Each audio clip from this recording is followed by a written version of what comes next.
उद्धरेदात्मनात्मानं नात्मानम् अवसादयेत् आत्मैव ह्यात्मनो बन्धुः आत्मैव रिपुरात्मनः.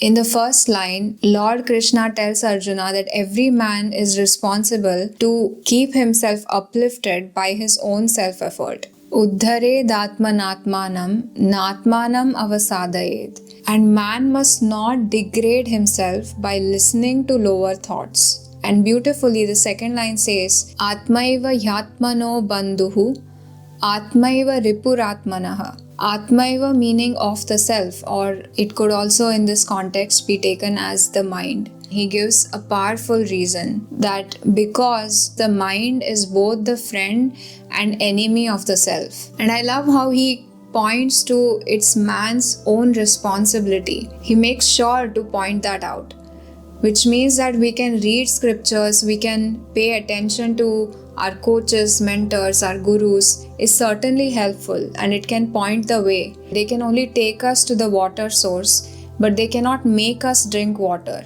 It is our responsibility to understand what the work is and do the inner work so we can keep ourselves in a higher state, in a higher vibrational state.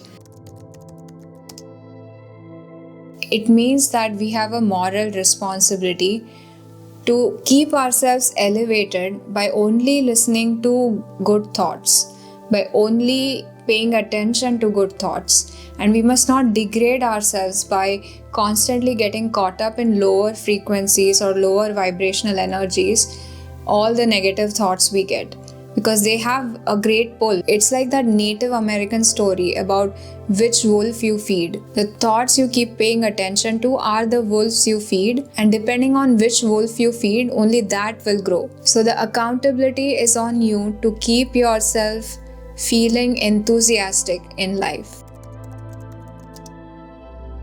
Why does Lord Krishna talk about this moral responsibility that each one of us has? Is it to become selfless and for the benefit of others? Not really, it's for your own sake. I think all of that will come as a consequence. He says you must be accountable for your own sake. When all the teachings out there talk about living according to your conscience, it's not to become this larger than life character, but it's to be able to live a life that is free and fulfilling. Because whether you realize it or not, the thoughts you pay attention to are constantly carving your character subconsciously. And you might think that at the thought level, it feels completely harmless to think negative thoughts, and I'm not really acting on them, so how is it harmful to me? But in truth, the mind is carving your character subconsciously based on the thoughts you pay attention to. And that's how you believe whether you're strong-minded or you're weak-minded. So imagine that there is a good person who has everything in his life, everything that he wants. But whenever he comes across certain groups of people, he starts feeling negativity or ill will towards them. But he doesn't act on it, but those thoughts keep coming up in his head. And he keeps engaging with those thoughts and feeling angry towards these people whom he feels maybe they don't deserve promotion because he's worked hard and he thinks they have not worked hard and they've still gotten it. Or maybe these are negative thoughts about his own life. He feels doubtful in his path ahead, but he is a good man, and so you think, it doesn't make sense that he is suffering like this. But in truth, the suffering is purely because of the kind of character his mind has started associating him with. And all these negative thoughts that he keeps getting, whether it's towards his own life or towards others or towards his future, all of them, the more he pays attention to them, the more he believes that he is a weak character.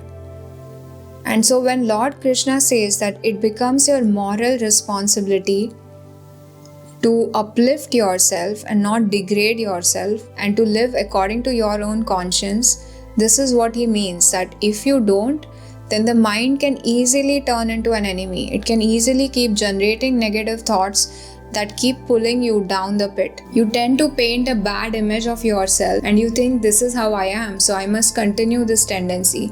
And all of this happens subconsciously. So if you're not vigilant towards the thoughts you continually pay attention to, even if you don't act on them, the mind is constantly writing down notes and associating you to be this character versus that character. But if you don't do that, and if you instead, every time you're tempted, you pull away from it and you realize that, I have a choice. This is not who I am. Like, I don't want to be interested in this. I'm no longer going to participate in this.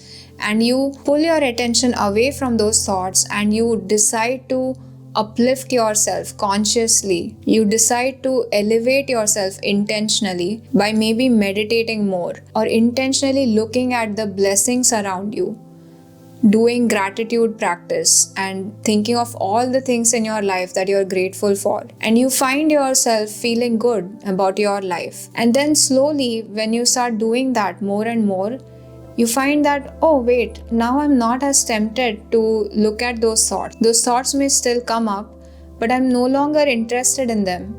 I'm no longer feeling like giving in to them because I already see there is so much good in my life. One who has understood his mind and the ways of his mind will be able to only keep company of good thoughts, and that's why the mind will become a friend to him. Eventually, when you win over the mind, you are able to be more selfless. You are able to have a life of abundance and a life which feels really good. And that's why Lord Krishna is giving a gem of a pointer to realize this, that thoughts can be very powerful in the reality they create for you. And if you want the mind to be your friend, then you must do this. Because only then you create a reality that you are happy with, and you create a reality where you feel fulfilled. So this is one of the most powerful rules of the universe that we are not really taught in school.